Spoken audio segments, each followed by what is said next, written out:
دهيا من كل سر أدلبي و دمجارا پنابران دا آلوزي هنم جي أمريكاي دوشانده كو دناو دا نونر دائمية أمريكاي آن تبين يك بويم و نونري تيبتي أمريكاي بو سوريا هبون برايدارين تركي را هفديتن بيكانين و افشان دهج لتركيا دناو هفديتن آندنه لگل وی که سروکی کمیسیون یکتیا آوروپاییم نونری کارین دروی یکتیا آوروپاییم وزیری کارین دروی بریتانیاییم و نونری بریوابرنا قیرانانیا یکتیا آوروپاییم سردان ترکی کرن و زیدتر لسر مجرا پنابران برایدارین ترکی را آخفتن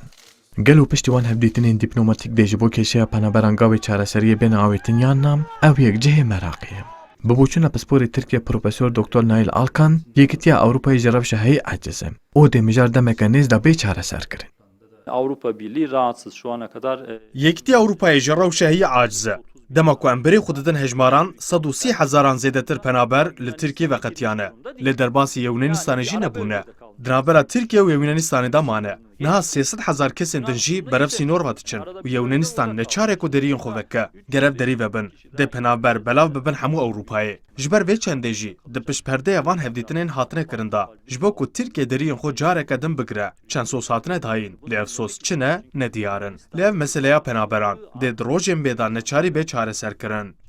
بەرامبەر وی کە پسپۆرە ڕۆژهەڵاتە ناوین هامیدەیەکی جی ئاماژە پێ دەکە و ترکیە کێشەیە پەنابەران وەکە گەفێکە سیاسی بکاتینە لە هەمبەری ئەوروپایین و حتا ku ev politika neguherem kêşeya penaberan jî çareser nabin. Mültecilik sorunu ciddi bir kriz olarak duruyor. Niha kêşeya penaberan veke qeyraneke mezin li pêşiya Tirkiye û Ewropayê ye û ev yeke dê her berdevam bike heta ku desthilatdariya AKP penaberan veke amûreke siyasî bikarvîne. Bi polîtikayên heyî ew mijar çareser nabe. Ger Tirkiye dev ji polîtikaya xwe ya ku penaberan veke gefekî li dijî Ewropayê bikartîne berde bêguman divarê dîplomatîk de çareserî pêkane. Lê niha plan û armancên Ewropayê jî yên Tirkiyê jî li ser Sûriyê cuda ne. Loma ew kêşeya penaberan dê heta heyameke dirêj di rojevê de bimîne.